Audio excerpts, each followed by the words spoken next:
Hey, it's Scott Petrak with another episode of the Brown Zone Coverage Podcast. Since we last talked, the Browns got a crucial win over the Steelers in prime time. Myles Garrett wrecked his Porsche but walked away, and the Browns are preparing to face the Falcons in Atlanta on Sunday. Here to discuss it all is Dave Chudowsky of the WKYC Morning News. How you doing, Chud? Scott, it's days like this with what's going on in Florida that, you don't take anything for granted. And, I know a lot of people, on the outside say, hey, why do you live in Cleveland or this or that? But I'll tell you, man, just the comfortability and the ease of living in Cleveland and not having to worry about stuff like what's happening. I feel terrible for all the people down there, but man, we did the morning news for 2 hours on it this morning, and not all on that, but the majority. And just feel for everyone down in Florida. Hope everyone's safe. Feel bad for people that have homes down there that have lost them. But it's just another example of how grateful we should be here in Cleveland, Ohio. Yeah, that's a good point. I always think about that too when you see stuff like that, right? Not that we don't have our own issues, but right, we don't have to deal with that. And yeah, my niece is actually at the University of Tampa, so they had the week off. She had to go somewhere else to kind of shelter in place. They evacuated, so glad that it dodged Tampa at least. Yeah, no doubt. My sister has a business down in Florida. Used to live there. She's up in North Carolina now. But I think everyone knows someone or Sure. knows someone who knows someone in Florida, and we all spend time down there at some point. But it just goes, and then you got the Myles Garrett situation. So here we go again. Having to start out with something besides football. Obviously, we'll talk a majority football here, but before we do that, obviously we have to talk about that. Thank goodness he's okay, because boy, that could have been really bad. I mean, Scott, that could have been fatal. It could have been serious injuries. The fact that they walked out the way they did, pretty fortunate. Yeah, there's no doubt about it. And we were back in the building Wednesday. We're taping this Thursday, so yesterday. And that was the first time since the accident, right? We talked to guys Monday after practice, and Myles was in practice, and then the accident occurred after he left the team facility about 3:00 in the afternoon. So that was the first time we kind of checked in with the players and Coach Kevin Stefanski. And obviously the overriding sentiment is relief that Myles is okay. And you're right, Chud, from a human perspective, it's great that he and his passenger, right? He had a unidentified female passenger, that they're both okay. And Myles was able to, that they're able to walk away. Non-life-threatening injuries. From a football perspective, the Browns got really lucky, and Myles Garrett got really lucky, because it could have been worse. I mean, if your car rolls over and you strain a bicep and sprain a shoulder and you have a cut on, cuts and bumps and bruises like Garrett has, it's not a stretch to think you could have broken a bone, right? You could have torn a ligament, whatever it is, an injury that would cost you significant time. And it doesn't appear that Garrett suffered any of those. He might practice today. Kevin Stefanski said they haven't ruled him out for Sunday yet. And we can talk about whether or not they should just rule him out, period. But it certainly feels like if he's going to miss any time, it's going to be a short amount of time. And that's a big break for the team. And it's a big break for Myles, because, I've talked to Myles plenty of times, and he's talked about how there's always been kind of something that derails a season a little bit. He had obviously the suspension, the end of 1 year, COVID. He missed some time with COVID in 2020 and then wasn't the same when he came back. Last year, he played every game, but he dealt with a groin injury late. So, he's kind of been looking for that one season where everything goes his way and he can really pile up the stats, get that Defensive Player of the Year, take the Browns to the playoffs. And hopefully this isn't that thing that derails him or sidetracks him. And it doesn't appear that it will be, even if he has to miss one game. Yeah, it seems like there's always something. I know 3 News Investigates. We had the story on last night, again this morning, that he's had, I think it was, and again, I think it was 6 tickets since like 2017 or something of that nature. I don't have it right in front of me. We talked about it this morning. Yeah.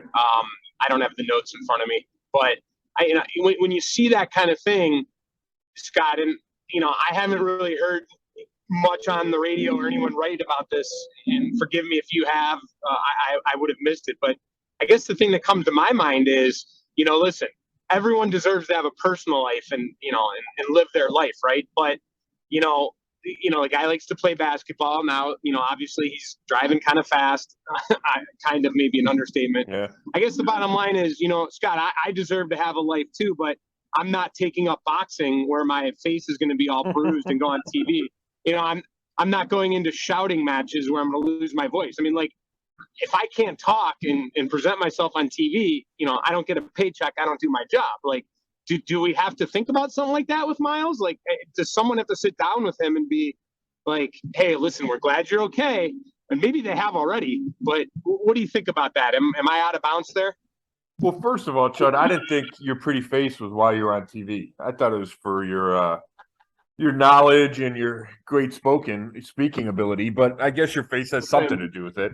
Well, and I don't want to get, and that's not my point there. I guess I'm just playing with you. I know that was great. That was great.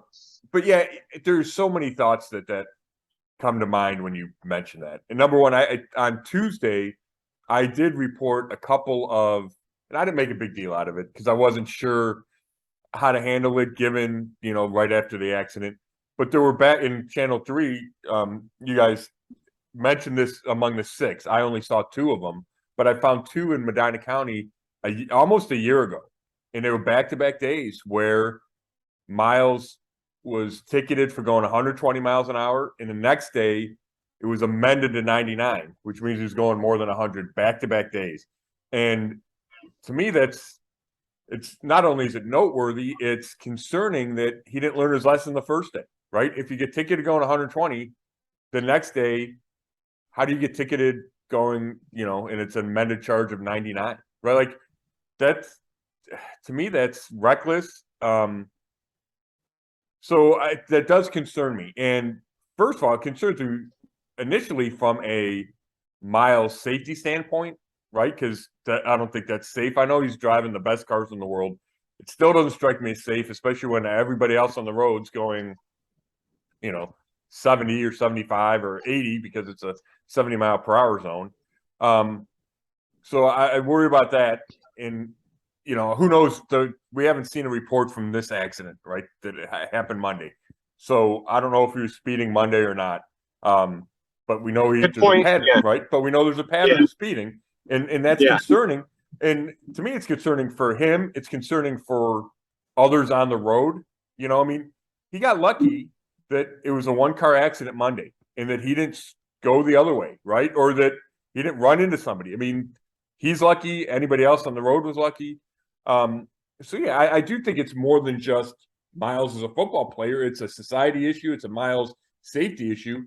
And then you bring up a good point where, he signed a giant contract, so he has a responsibility to the team. Now, if he got in an accident where he couldn't play, then the Browns might be able to recoup some of that money, but that's not the point.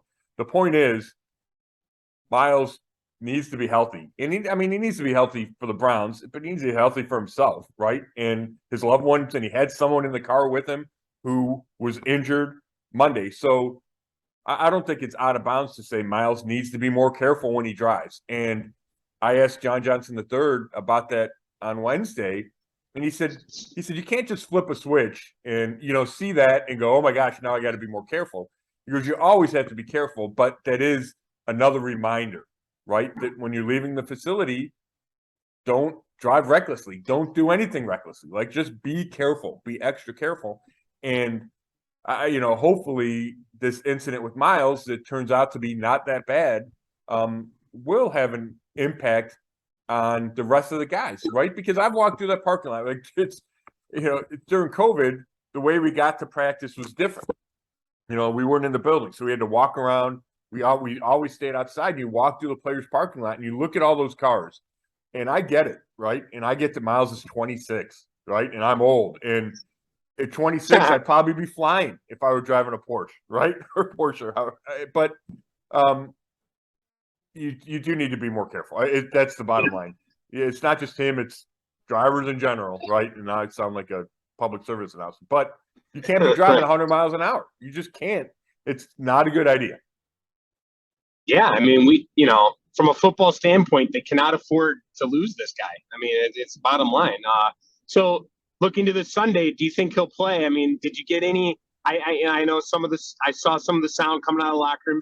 Stefanski said basically he's not making any decisions on Wednesday. They needed to look to see what happens today, right? Right. What did you get any vibe though? Have you talked to anyone? Do you have a gut feeling on whether he plays Sunday? I mean, I don't have a strong feeling, but I think if he can, he's going to play. Excuse me, like if he's able to practice, one of the next 2 days, if he feels okay, and he's cleared by the doctors, then I think he plays because number one, I think that's what guys do. If they're healthy enough to play, they play. And I get you can say, "Oh my gosh, he's got a shoulder and a bicep." Well, he could have had those. He could have suffered those injuries playing the Steelers, right? Like Joe Bitonio's got a biceps injury, and he's playing through it. Now he's not practicing, or he didn't practice yesterday at least, but he's going to play through. And my guess is Joe Bitonio's biceps injury is more serious than Myles' bicep injury. Now you add the shoulder sprain into it, and who knows. But if he's physically able to play, I think he will play. And I didn't get any sense that the Browns would hold him out just to hold him out. Now, maybe Myles will feel that. I don't know how we haven't talked to Myles yet. He hasn't posted anything on social media that I've seen. So maybe he is traumatized enough where he just isn't ready, right? His physically, emotionally, he's not ready. And I would understand that. Having said that, I think there's a segment of people that say, hey, he should just, it's just too emotional, too traumatic. He should just take the game off. They should not rush him back. I don't necessarily agree with that. I think if he feels he's ready to play physically and emotionally, then I would play him because that's what this league is. You play if you're ready. We talked about it a million times last year with Baker, right? Obviously different circumstances, but to me, it's the same kind of philosophy. If you're able to play, you play. There's only 17 of these games. He is so valuable to this team that if he feels he's ready, I would play him. Do you think we're going to hear from him today or tomorrow? Doesn't he usually talk on Fridays? Yeah, he usually talks Fridays. I don't know. It'll be interesting to see if he feels like talking today.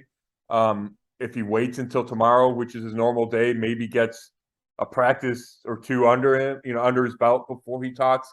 I'm prepared for him to talk either day or not at all this week. I mean, you never know. But if he practices and is going to play, then I fully expect him to talk to us. So it'll be interesting to see. I think we're in the locker room at 11:15 today before practice. So it'll be interesting to see if he talks. Yeah. You ready to move on? Yeah. All right. I think we've hit that pretty well. Let's talk about the Steelers game now because we haven't talked since then. And we both predicted victory. You moved to 2-1 on the season. I'm 1-2. But more importantly, the Browns are 2-1. That's what matters. And they beat the Steelers. And you know what? They were down by a point at halftime, but I think it was pretty convincing in the second half. I mean, bottom line is it was a pretty solid win, I think. It was. I thought it was a well-rounded win. The defense wasn't great in the first half, right? Gave up 14 points. It felt like the Steelers could move the ball, although, one of those drives, George Pickens makes a crazy catch, right, for the Steelers to keep that drive going. It was a great catch, but I'm just saying that was a big play in that drive. And it was a remarkable play that I don't fault Martin Emerson Jr., the cornerback in coverage. But then they cleaned it up even more in the second half. We didn't see any of the communication breakdowns that we saw in weeks 1 and 2 that we talked so much about. They only let up a field goal in the second half after letting 17 points up in the fourth quarter of each of the first 2 games. So I thought you saw a marked improvement on defense. And then offensively, they still ran the ball great, and they lead the league in rushing. And I thought Jacoby Brissett played really well. Kevin Stefanski talked about how he started a little slow, but I thought he played great. Chud, he threw the ball with a lot of velocity in a tough wind, especially at the beginning of the game. It was blowing 21 miles an hour, and I thought he had a lot of zip on the ball. I thought he looked quick again, not quick like Lamar Jackson quick, but quicker than he did in week one. And I think that comes from comfort in the offense and comfort in his footwork. And we saw him quarterback sneak 3 times, I want to say, to pick up first downs, including a final one, which got a huge celebration from him. And he said he'd been waiting to do that. He'd always wanted to celebrate like that. So I thought you could really go to a lot of different areas on this team and say there was a big improvement and it was a well-rounded victory. Now, there's still some issues. Special teams, Cade York misses an extra point off the upright. They get a punt partially deflected. Still nothing in the return game. But punter, Corey Bojorquez, has been really good and pinned the Steelers deep a couple of times. So, I thought they played better than the Steelers. I thought they were better than the Steelers. And they were able to finish it off, which obviously was the problem in week 2 against the Jets. Yeah, Jacoby Brissett. Do we have a quarterback controversy, Scott? That's what I'm hearing. I mean, only in Cleveland, right? I mean, seriously? No, we do not. It'll be interesting, though. Like, I mean, obviously it's too early, and, he's played really well. And I'm not arguing that at all. And I think he's shown why the Browns front office and coaching staff felt that he was the right guy for when Deshaun Watson was suspended. Now, is he going to continue to play at this high level? I don't know. We need to see it, right? You need to see him do it for a sustained stretch and not just a couple of weeks. You need to see him do it when he's playing quarterbacks like Justin Herbert and Tom Brady, right? Like and Joe Burrow, Lamar Jackson. The schedule's getting harder. The quarterbacks are going to get better. I mean, it's been Baker Mayfield, Joe Flacco, and Mitchell Trubisky, right? So and I'm going to jump in. I'm going to jump in right there. That's exactly going to be my point. Like, and I was joking about the controversy, but I have heard people talking about it. And it's like, come on. I mean, Panthers, Jets, Steelers. I mean, yeah, the Jets are better. Panthers was on the road. Not to take anything away from Brissett, but before we start having this conversation, you got to, beat some other teams and really show us that there's more than just what we've seen. Yeah, I mean, yes, that's exactly right. And we're a long way from December 4th. And, if the Browns are 8-3, yeah, then that's a discussion, right? Do you break up an 8-3 team to go back to a quarterback or to go to a quarterback who's never played for you and hasn't played in 700 days, right? Hasn't played a game. It will have been 700 days when you get to December 4th. That's a legitimate argument. If the Browns are 8-3 and Brissett has played like this for a long, long stretch, it's way premature in week 3. Having said that, I think Brissett has shown that he can play winning football. And I think if you had doubts about Brissett, which were certainly natural to have, right? The guy's 14-23 as a starter entering the season. If you had those doubts, I think how he's played the last 2 weeks, and it doesn't feel flukish. It feels like good decisions, good throws, able to run the ball just enough, right? Able to scramble just enough, good on quarterback sneaks. All those things feel to me pretty stable. Then you say, okay, I guess my point is what switched to me is now I feel like they have a better chance in games that look like really difficult games, right? The Chargers of the world, the Bengals of the world, the Ravens of the world, where you thought, hey, I don't know, the Browns are going to come up on this really difficult stretch of the schedule. Can they compete? And I think the way Jacoby Brissett has played the last 2 weeks, coupled with the run game, coupled with the defense that still has a lot of talent, you say, okay, I can see the Browns winning more of those games than I did after week 1. Nick Chubb, man, I'll tell you, just so much fun to watch. And honestly, just give him the ball and give it to him more. And, and then when you bring in Kareem Hunt, it's just, it's got to be awesome for Brissett to know that he has that behind him. Well, for sure, right? And it opens up stuff through the play action. We saw that deep over route to Amari Cooper in the fourth quarter, right? They run the ball a bunch, and they go with that play action. He's wide open. It's a big play on that drive. It extends a drive. Those things open up when you have established the run like the Browns have. They've proven, and I'm working on a kind of a big story about the run game in general for the weekend, but just teams know they're going to run and they're still able to run it, and that's a great sign. Not every team can do that. It's really difficult, in fact, to do that when teams try to stack the box, which is why Jacoby Brissett needs to be efficient and effective when you give him that opportunity to throw, and he has been.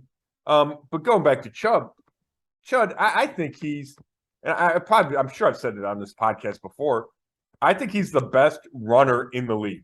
Now, that doesn't mean he's the best running back, right? You have McCaffrey when he's healthy. You have Kamara when he's healthy and on the field, right? Like, there's guys that those dual threat running backs. But from a pure workhorse running back standpoint, I think he's the best runner. Now, I know Derrick Henry's numbers have been bigger. I know you have Jonathan Taylor, and, I haven't seen him as much as I've seen Derrick Henry. But like Derrick Henry, I watch him, and if you load the box and you get to him before he gets ahead of steam, you can stop him. And we saw that whenever that was, Thursday or Monday night, whenever I saw him on national TV. Chubb doesn't feel that way to me. Like, the way he is jump cutting and the way he falls forward and the way it doesn't take him a long time to get up ahead of steam, like all those things, the vision, I just think he's the best runner in the league. And maybe you can make an argument about Jonathan Taylor, but I just think he's remarkable, and I think he's running even better now than he has, and he's been great before this. No, I would take him over Derrick Henry now for sure, and I like your argument, best runner, maybe not best overall running back. I don't disagree with you. I might take Jonathan Taylor overall if I could pick, but and part of that's health wise too. I mean, I don't want to jinx Taylor, but the guy's never hurt. Right. The one knock on Chubb is he doesn't always stay healthy, Scott. That's the problem. I mean, I'd like to see Chubb stay out there for a whole year. Yeah, you're right. He missed some time last year. I thought the other couple of years he played, he was pretty reliable, pretty healthy. But you're right. I just saw something that Jonathan Taylor never missed a practice until yesterday. So obviously that's critically important. But it's just and Chubb, now Chubb's going home to, he's from Cedartown, Georgia. He said it's an hour away from Atlanta. He's going home. He's gonna have a bunch of people there. Nice. I think that's something to keep an eye on. Sunday, you could see another huge game from him. Yeah, 341 yards rushing this season, and the third most by a Brown after the first 3 weeks of a season. So I'll tell you, he's fun to watch. He's special, no doubt.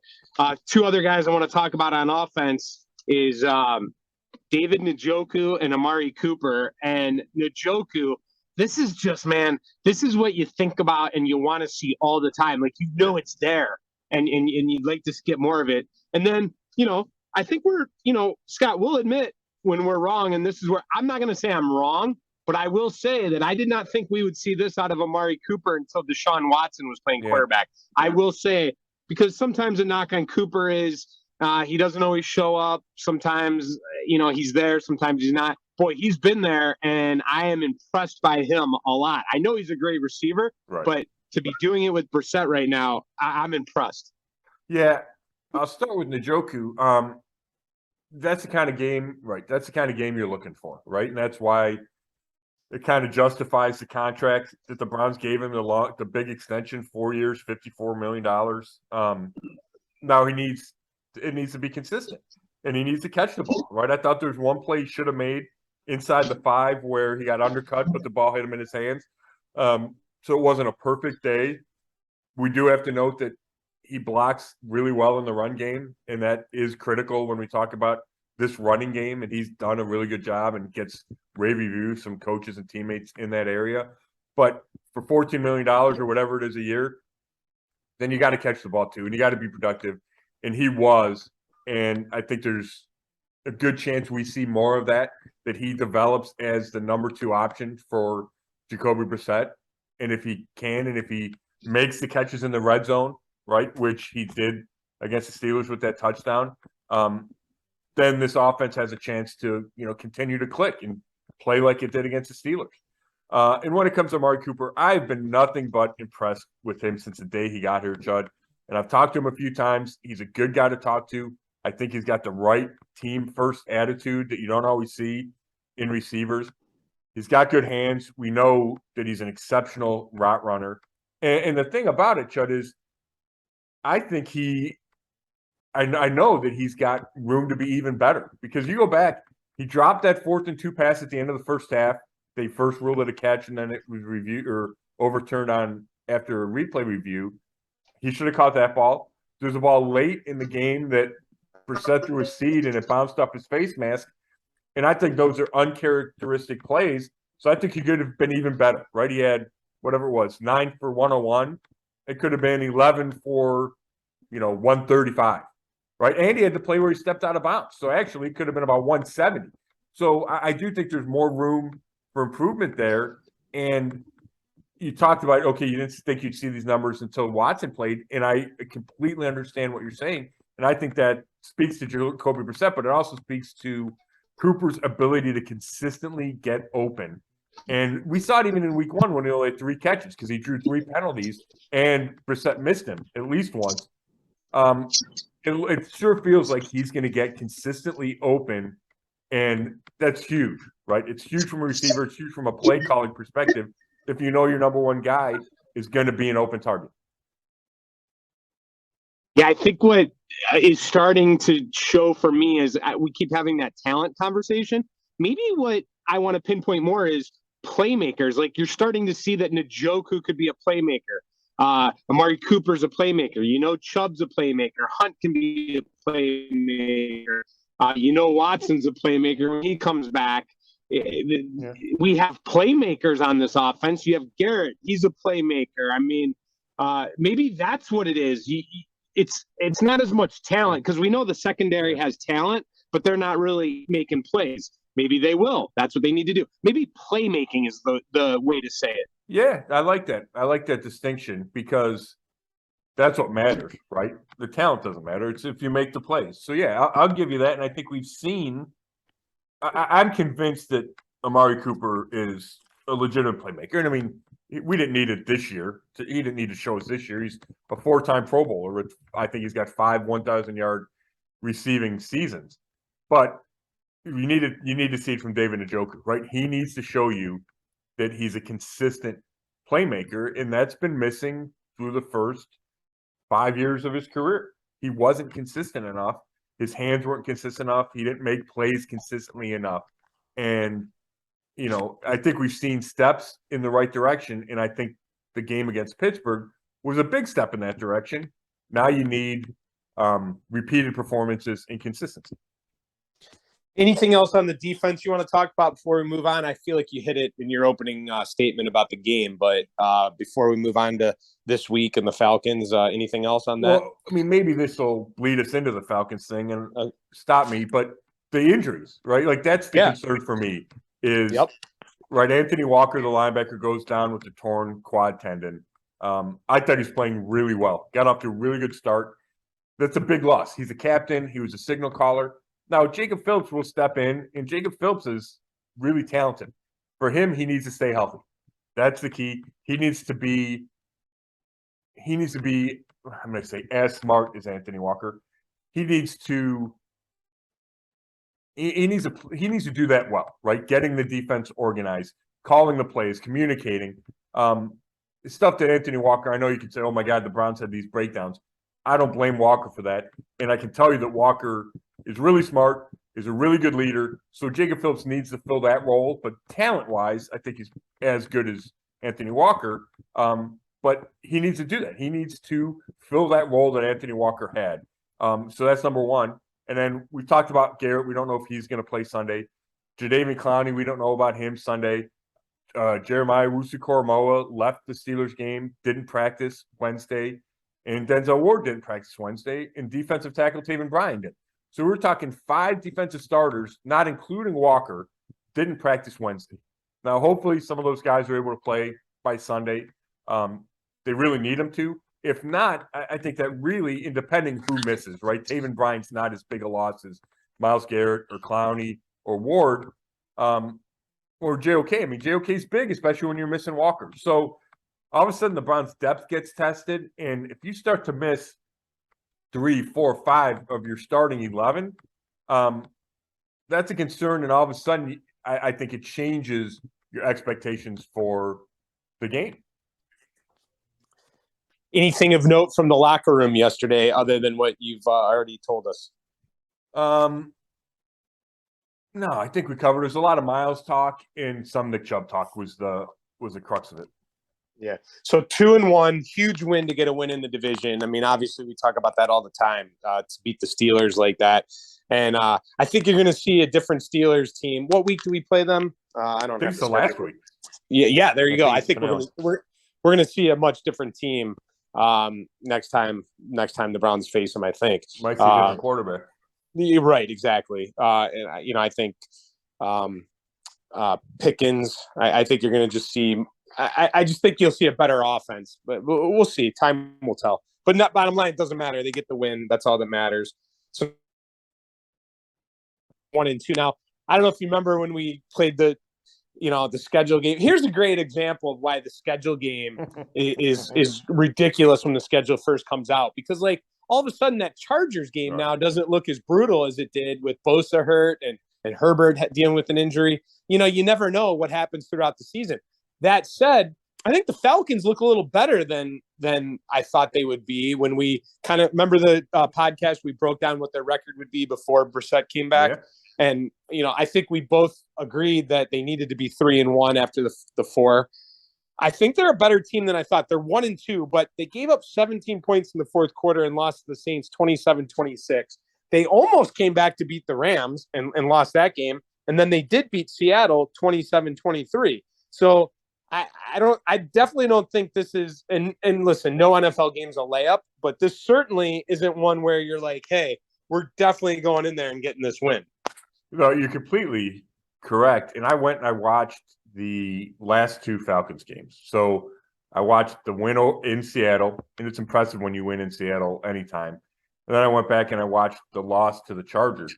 And a few things stick out at me. Like defensively, Atlanta doesn't blow you away.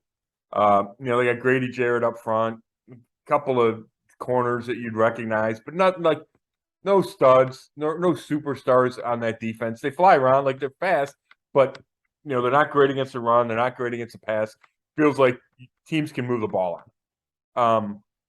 But on offense, they have Marcus Mariota, and he's a journeyman. He's former top 2 pick, not the best arm.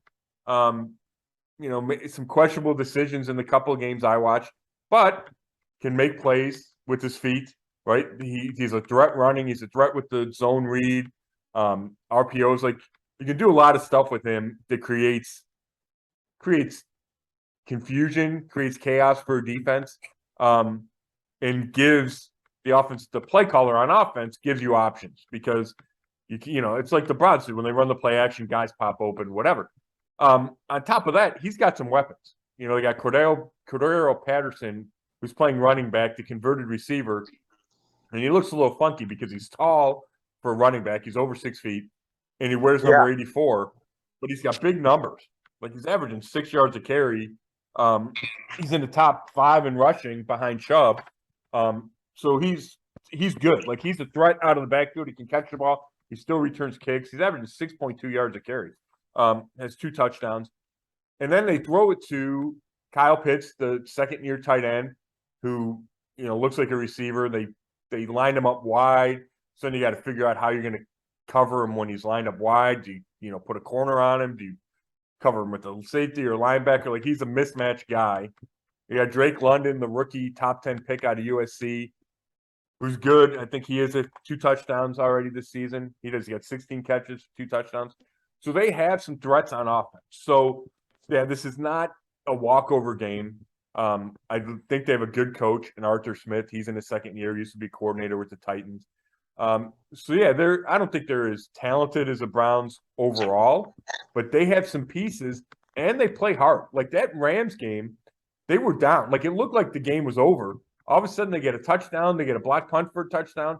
They score, and all of a sudden they're threatening to take over the game until Mariota throws a late pick. And I'm trying to remember. I think the pick wasn't a bad throw. His guy just didn't go up and get it and let Jalen Ramsey kind of out-jump him for a kind of a 50-50 ball. So, yeah, I expect this to be a hard-fought game. And you're right, Chad. All of a sudden, you're thinking, if the Browns beat the Steelers to get to 3-1. It is far from a gimme, and I think this is – I think the line might be 1.5. It feels like a toss-up game to me, especially when you add in – some of the players the Browns might be missing. Yeah, it is 1.5. I'll double check to see if that's changed, but I had 1.5 and then the over 49.5, which is much different. I think it was 39 Hey, and remember last week I told you the under was a trap. That game went over, by the way. It did. Well, and I think it went over even before that garbage touchdown in the last play, right? Yeah, it was the garbage. It was real close. I mean, 29-17, so actually it was right at 40. Yeah, so it was at 40 before the last touchdown here. So it just went over because I don't have the paper in front of me, but I think it was like 39.5 last week. Yeah, that sounds nice. But there you go. But that's a prime example. And you remember you brought this up about how people are uncomfortable watching games when they have the under. Yeah. And that's how many times I've seen it in college football and pro football where you have the under and something fluky like that happens on the last play of the game, Right. No, for sure. Especially college when you get the overtime, right? I mean, you could score 80 points in overtime. You can't do that in the NFL at least. But yeah, you're right. It's just hard. And I was watching games Sunday with some of my softball guys, and we were talking about the same thing. It's hard to bet that under, right? I mean, one guy that actually had an under, and by halftime he had already lost, right? Like, right. I mean, it's a hard way to go. Look at you enjoying a Sunday football with some friends, not having to cover a game. That must have felt good. Yeah, it was nice. Yeah, it was nice. Did you? I apologize. Did you mention Kyle Pitts?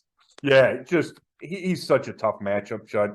You watch him line up all over the field. And I asked Stefanski about that Wednesday, and he said, hey, and he gave a typical stock answer, just how tight ends, if you cover him with the corner, then he's bigger. If you cover him with the linebacker, he's faster. Maybe it's a matchup where Martin Emerson Jr. is the guy, that rookie corner, because he's tall enough that I think he could probably play with Pitts. I wouldn't be shocked if the Browns did that, if they tried to cover him with a corner. Now, if Denzel Ward doesn't play, he didn't practice with, I think it was back and rib injuries Wednesday. If he didn't play, then you'd have some issues. Then you'd have to go AJ Green in the slot, and maybe you don't want to put Emerson on Pitts then. But I think you have to figure out different ways to try to match up with him, whether it's a safety, whether it's using a corner, because he's that good. And he really does look more like, I don't know what kind of blocker he is, but he certainly looks more like receiver than tight end, which is not a knock. It's just the way he runs. Like, he runs like a receiver. Yeah. From a fantasy standpoint, the Browns typically haven't been great against tight ends. Freiermuth did nothing last week, but I guess I was just concerned about that Pitts matchup. Yeah, historically, that's been an issue for the defense. No question about it. Yeah. How good do you think the Falcons' run defense is? I don't think it's very good. Let me look. I got the numbers right in front of me. Let me just. Looks like they're about middle of the pack. Yeah, but I watched that, and like I said, I'm only watching a game or two, but they've only played 3, so that's a decent percentage. But the Seahawks started that game and they ran it. I thought they ran it at ease against the Falcons.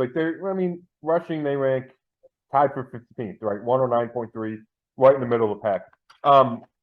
But it felt to me like the Seahawks ran it however they wanted, and I wrote down bad run defense. So I think the Browns will be able to take advantage of that. Now, Atlanta might decide to put 10 guys in the box and force Jacoby Brissett to beat them.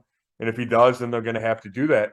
But other teams have done that too, and the Browns have still had success, at least this season. So I think the Browns are going to be able to score points. I don't think that's going to be an issue because the Falcons' pass defense is not that good.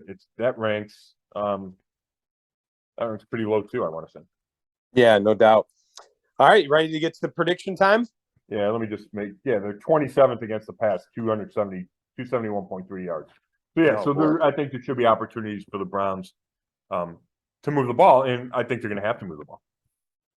Do you have anything else before we get to prediction time? Nope, I'm good. Is it me or you first this time? It's you first. I went first last week. You are 2-1. Yeah. Your only loss was the Jets game, so you should be 3-0. I'm 1-2. Should be 2-1. But whatever. It's not the case. We are what we are. So I'm 1-2. You're 2-1. You get to go first. Browns and Falcons. Let me double check to see if that line has changed here real quick since I saw it last. 1.5 and 48.5. So it's gone down to 48.5 from 49.5, but it's That's still interesting. Browns minus 1.5. All right. Yeah, I wish we had a little more information on who wasn't going to play, because I do think that's important. And I know that doesn't change the line a bunch, right? Myles Garrett. I don't even think Myles Garrett moves the line, let alone a guy like JOK. But maybe the collection of the starters being out would move the line at least a little bit. My point is, and I'm sure if people have been paying attention for the last however we've been talking, I think there's going to be a lot of points scored. Like, I believe the Browns will be able to move the ball, and given especially the Browns' injuries on defense, the uncertainty of Myles Garrett, the uncertainty of Jadeveon Clowney, we saw the Browns not be able to generate a pass rush against the Steelers. And unless they have both of those ends, I think it's going to be really tough, just because they don't have that depth at end. And whoever's getting the one-on-ones across from Myles Garrett wasn't taking advantage. That's young guys like Alex Wright and Isaac Rochelle, and they're just not the pass rushers that Garrett and Clowney are. So I think my point is, I think there's going to be points scored. I think Atlanta will be able to move the ball to some degree, especially if you're missing key pieces. So I'm going to go 31-30, Chud. I think it's going to be a fun game, an exciting game. And I'm really torn about who to pick to win this game. It's 31-30, but I'm going to go Browns. I think they have some momentum coming off that Steelers win. I like the vibe. I like the confidence that Jacoby Brissett has, and I think his teammates have always been confident, but I believe that's grown, their confidence in him, because he's played so well the last couple of weeks. So give me the Browns 31-30 in a nail-biter. All right, man. This is hilarious. We picked the exact same score in the Jets game, right? And the Steelers game, we weren't too far off. Right. So I'll give you the reasons why, but I got to go score first, just because this is hilarious. I originally was going to go 28-26 Browns, but as this conversation went on, I swear to God, I wrote down on my paper and changed my score to 31-29. Wow. Wow. You have 31-30. Yeah. I have 31-29. That is incredible. I'm going 31-29, and I'm going Browns. Okay. And a few reasons why. I think this is a game, I always talk about show me first. Well, in this case, I think they've shown me that they deserve to be picked in a game like this. This is a game you got to win. If you want to make the playoffs and you want to be a team to be reckoned with, you got to win a game like this, simply because while we will warn fans the Falcons are better, and I think by picking them to only win by a point and 2 points, we're doing that. Right. And we're giving the Falcons respect. But I think, they've proved they can win on the road. They've gone and done that. And I just feel like they're in a position now where I think they're going to run all over them. And I think, like you said, it's going to be high scoring. That said, I have concerns about the defense. I'm going to go with 31-29. I'm going to go with the Browns to cover that 1.5. And the reason why is, and this is just that whole Vegas type thing. Yeah. I don't know if you know this. There's 3 teams in the NFL that have covered every week. I don't know if you know that. I did not know that. It's the Falcons, the Lions, and the Dolphins, I believe, are the third. I'm pretty sure it's Dolphins. Okay. But the Lions seem to cover every week. It's crazy. They're on this amazing streak dating back to last year of covering. The Lions are. But I just feel like gamblers might look at that and be like, oh, the Falcons are 3-0. But let's be honest. You don't cover every week. I mean, at the end of the year, there's no team undefeated. So I think it's kind of a trap, that 1.5. Typically, you get 3 points if you're at home, right? So if this game were in Cleveland, you would say, all right, Browns -3, and then maybe 5.5 because they figure they're that much better or whatever. So I guess giving you the long version here, I'm gonna go 2 points there. I just that 1.5. Again, we're both. I think we both next week would not sit here and be like, oh, I can't believe the Falcons won. All right. Right. Whereas we kind of felt that way more so about the Jets. I think we talked about that before. So again, don't sleep on the Falcons, but I think at the end of the day, this is one they get done. I think we always said they needed to be 3-1 after these first 4 games, and let the schedule play out from there. So I'm going to go Browns win as well. Okay. Yeah. I mean, it just shows you how close these games are, how close the point spreads are. it's the difference between 1 and 2. All of a sudden, that could be, if you're winning a bet or losing a bet. That's why it's crazy. That's why it's hard to bet the NFL. Period. And just my last point is without the injuries on defense, without what could be key injuries on defense, key absences, I would feel more comfortable picking the Browns. But I think when you start to get into your depth so much against a talented offense, like we mentioned, a talented Falcons offense, like we mentioned, I think that's where the game could shift. So that's why I'm less confident in a Browns victory than I would have been. If you told me Garrett, Clowney, JOK, and Ward were going to play, I'd be like, all right, I feel pretty good about the Browns. I might go 31-21 or 31-24. You know what I mean? But you start to miss. Back to your point, you start to miss your playmakers on defense. And Ward and Clowney and Garrett and JOK are those playmakers. That can change, right? It can mean another touchdown or another 10 points. So that's why I'm less confident I would have been. Now, maybe all these guys play, and by Sunday morning I feel differently, but that's where I am Thursday morning. So, well, yeah, we're making this pick on Thursday morning. Right. We can always change it. Sure. You always have that ability, right? Yep. So, and I wouldn't expect all these guys to play, right? If 5 guys aren't practicing Wednesday, I don't think all of them will be up for Sunday, but you might get 1 or 2, right? Maybe Ward comes back. We talked about Garrett, and all of a sudden you feel a little bit better, right? If you're, if you're a Browns fan. So, but anyway, I think it'll be an entertaining game regardless. There's a lot of playmakers on both sides of the ball. Watch out for Nick Chubb having a huge homecoming game. Not that he doesn't have the potential to have a huge game regardless. But, they're on that fast turf down there. So, anyway, I think it'll be a fun game, Chud. And then we get into this gauntlet of the schedule, which you mentioned doesn't appear right now as hard as it was with the Chargers injuries, with Mac Jones being hurt, with New England, right, with the Bengals struggling. And again, this can change on a dime, but it's so interesting. And you're right about playing the schedule game in May or let alone September. The NFL is a week-to-week basis because injuries mean so much in this league. Such a great point. It really is. It's a week-to-week deal. Yep. All right. Well, I appreciate it, Chud. I appreciate everybody listening. Thanks for listening to another episode of the Brown Zone Coverage Podcast. You can read all my work at brownzone.com. Thank you.